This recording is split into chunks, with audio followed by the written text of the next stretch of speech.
ಈ ದಿನ ನಾಡಿನ ಸಾಂಸ್ಕೃತಿಕ ರಾಜಧಾನಿ ಮೈಸೂರಿನಲ್ಲಿ ರಾಜ್ಯದ ಸಾಂಸ್ಕೃತಿಕ ರಾಯಭಾರಿ ಜಗಜ್ಯೋತಿ ಬಸವೇಶ್ವರರ ಜಯಂತಿಯನ್ನು ಬಸವಗಳ ಒಕ್ಕೂಟ, ಅಖಿಲ ಭಾರತ ವೀರಶೈವ ಲಿಂಗಾಯತ ಮಹಾಸಭಾ ಹಾಗೂ ಸಂಘ ಸಂಸ್ಥೆಗಳ ಜೊತೆಗೂಡಿ ಅತ್ಯಂತ ವಿಜೃಂಭಣೆಯಿಂದ ಮಾಡ್ತಾ ಇದ್ದೀವಿ. ಈ ಒಂದು ಕಾರ್ಯಕ್ರಮದಲ್ಲಿ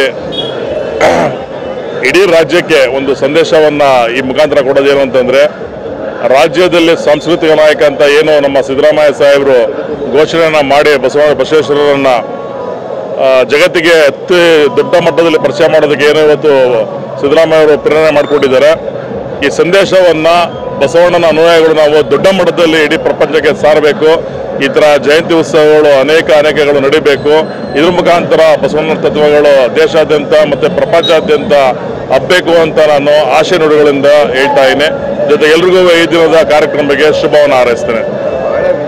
ಇದು ಪ್ರತಿ ವರ್ಷವೂ ವಿಶೇಷವಾಗಿ ಕರ್ನಾಟಕ ರಾಜ್ಯದಲ್ಲಿ ಬಸವೇಶ್ವರ ಜಯಂತಿಯನ್ನು ಮೈಸೂರು ಮಹಾನಗರದಲ್ಲಿ ನಮ್ಮ ಬಸವ ಒಕ್ಕೂಟದ ವತಿಯಿಂದ ಅತ್ಯಂತ ವಿಜೃಂಭಣೆಯಿಂದ ಮಾಡ್ತಾ ಇದ್ದೀವಿ.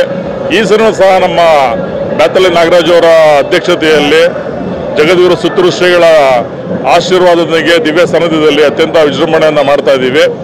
ಇದು ಒಂದು ದೇಶಕ್ಕೆ ಮತ್ತು ರಾಜ್ಯಕ್ಕೆ ಮಾದರಿಯಾಗಿ ಬಸವ ಜಯಂತಿ ಕಾರ್ಯಕ್ರಮ ಮಾಡಬೇಕು. ಹಂಗಾಗಿ ನಾವು ವಿಶೇಷ ವಿಭಿನ್ನತೆಗಳ ಜೊತೆಗೂಡಿ ಈ ಕಾರ್ಯಕ್ರಮವನ್ನು ಮಾಡ್ತಾ ಇದ್ದೀವಿ.